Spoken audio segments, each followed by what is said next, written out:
Everybody, it is Roberts from Robert's Fish Room, and I was just greeted a perfect chance for a video, which is what's doing a power outage. Personally, I'll show you what I personally do. First, you want to make sure all your fish are good.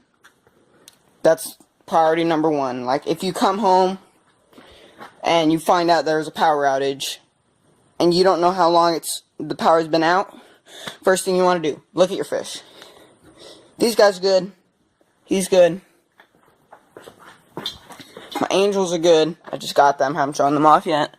And my piranhas are good. Next, what I usually do is I'll get a cup. If I can find one. Okay, I'm gonna have to go upstairs. I don't have a cup handy.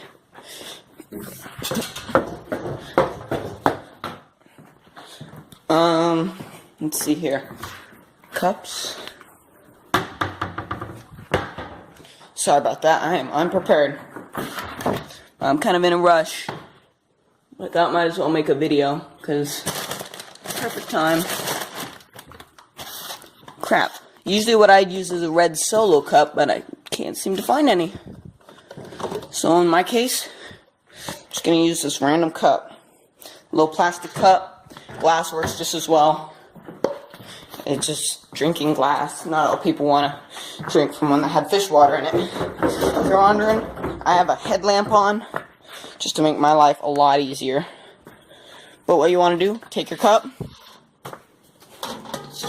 And this only applies to tanks that you have to prime yourself. So like this one, see, you have to prime. Actually, this one you might not have to. I've never been in a power outage with this filter yet.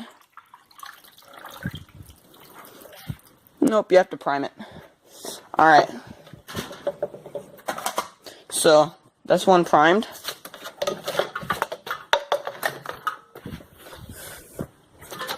Oh, keep in mind, you want to do this in a different order. The power just went out at my house. So, say if you don't know how long it's been, what you want to do is start aerating your tanks. Whether that means moving the water by your hand or taking an air tube and blowing through it. What's really good is if you have one of them battery operated backup ones. I do not have mine. Oh no, my mom. We sold it. So.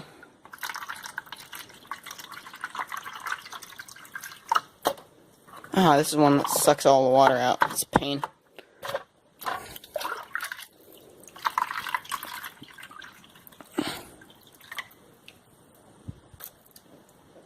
Alright. That one's primed.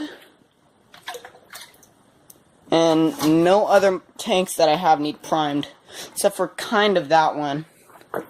That's just a little PF10. I'll prime it, just to be safe. What I usually do to prime is just make it so it just starts pouring out of the output. That's how I know it's completely primed and ready to go. And yeah. So, next on your agenda, or unless you're really like they're not doing good, next you want to agitate the surface of the water. You can see I'm just moving my hand, and what that is doing is promoting oxygen exchange. And so basically your fish won't suffocate or die from a lack of oxygen.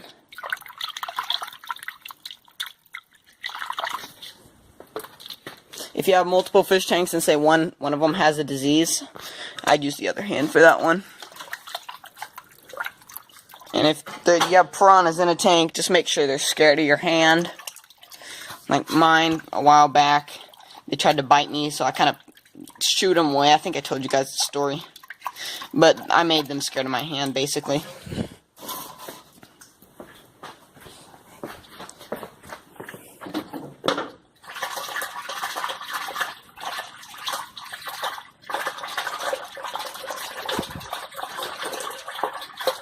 keep in mind, say you have a, give me a sec. Un momento. Por favor. Say, these two don't need to be aerated. I was just using them as examples. Say you have a battery-operated, dang, I cannot talk. Say you have a battery-operated pump. Just use that, because that usually works really good. But another thing you can do, grab a tube, like if you really don't feel like sticking your hand in the water, give me a second. Get like an airline tubing. Oh, that's stuck on there. And simply blow on it. Or blowing it.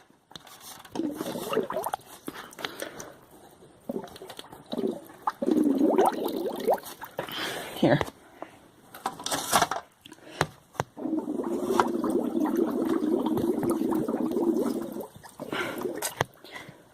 You guys see that?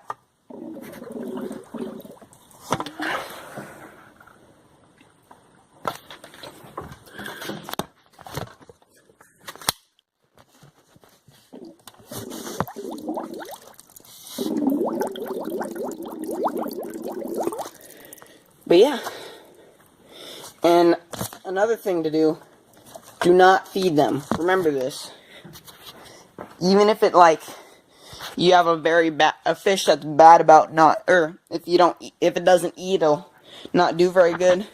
If it's a dire emergency, say you've been away at a vacation and they haven't been fed in like a week, then yeah, feed them. But in most cases, you don't want to feed them because, well,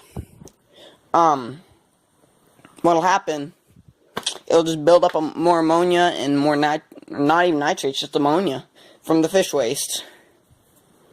So another thing you can do, which is something I usually do not do, but in this case I'm going to. There was a beetle in there.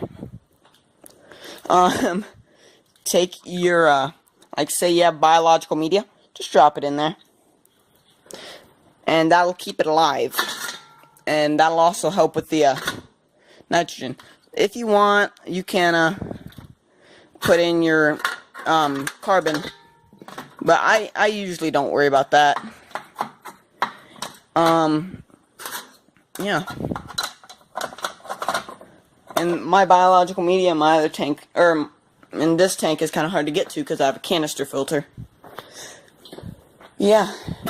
That's basically it. Sorry about the quick video, but just thought, hey, probably good to teach people this, because, yeah, for all you know, well, I was lucky I'm here. I'm out of school, so, but say I was in school and I come home and no one's been home for a while and the power's out, I'll get down here immediately and I will take care of my fish. But what you want to do is just, yeah, like I said, keep agitating the water. And if you have a fish that needs to stay warm, I personally do not have this, but you can use it, is, dang, I cannot speak today, is, like, you,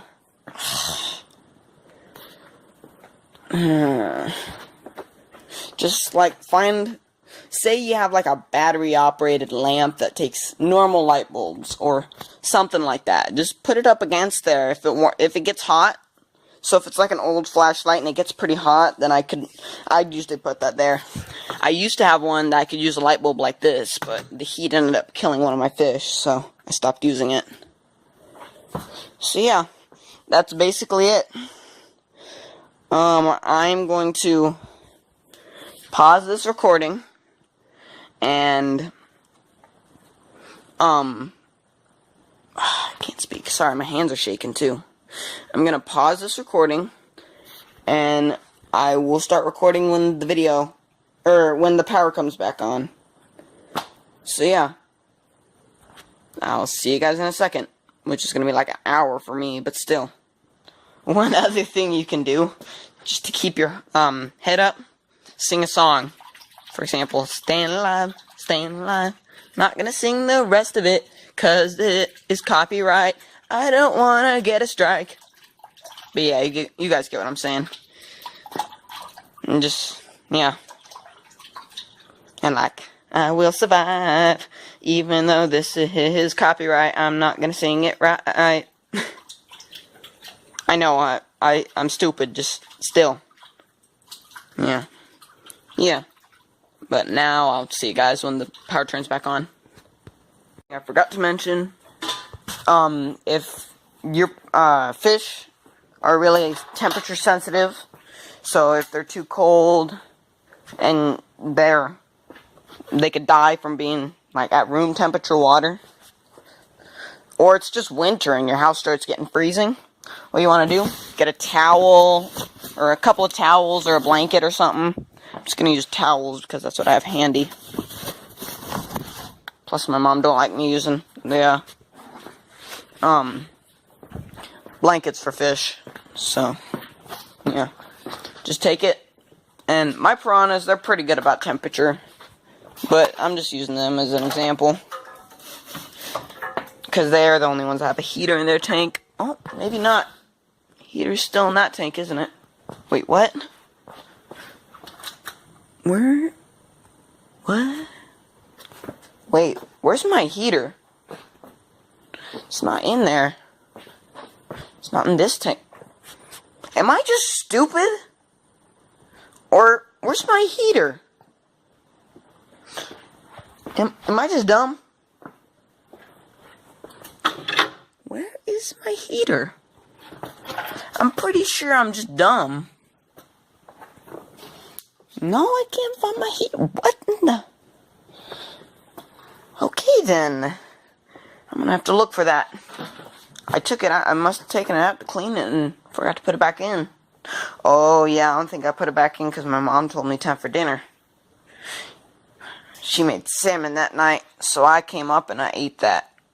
And I loved it because she makes good salmon. Anyway, just to show you guys, take it and just spread it out and drape it over the tank. What this does is it insulates the tank and keeps the this also works for cold water fish such as, let me think of one, I guess koi. Yes, if you have a big enough tank you can keep koi in a fish tank. I know because I've done it before. And then again, I didn't do it. I took care of the fish for someone, but they had like a, what was it? I think a 700-gallon indoor aquarium pond. It was awesome. They had koi in there. It was beautiful, beautiful koi. And that was just their grow-out tank, too. Outside, I think they had like a 2,000 or... No, it was bigger than that. It was a massive one. Might as well have been like a farm pond. Like one we have over in the corner of our farm. But yeah. Just awesome. Sorry, I'm going off on a tangent. But yeah, just drape it over and it'll keep them warm. Or cold, depending on what their tank is. I still don't know where I put my filter, or my heater. I feel so stupid. But yeah. Okay. Now I'll see. I've been coming back a lot of times. Now I'm gonna see you guys when the power comes back on. As you can see, I just came back inside and the power's back on. So, let me show you what all we did and how it turns out. I went outside for a little bit because I thought might as well mow the grass while the power's out. Came back in, power's on. Oh, looks like that one's not working. Probably a piece of sand stuck in there. There we go. But yeah, so now to finish up, all you have to do, if you have a bio wheel, just slap it back in that spot. Is it in? Yes, maybe. No. Yes. Maybe. No, it isn't. There we go. That slot too? Yeah. Yeah. And if you have a battery powered pump, by the way, I found the heater. If you have a battery powered pump, now would be the time to turn off. And I took the blankets off after I recorded that little bit. But my angels are good. What's that red on them? It's me. Feeders are good, and little goldfish is good. So yeah, that's basically it. And I'm Robert. Catch you guys later.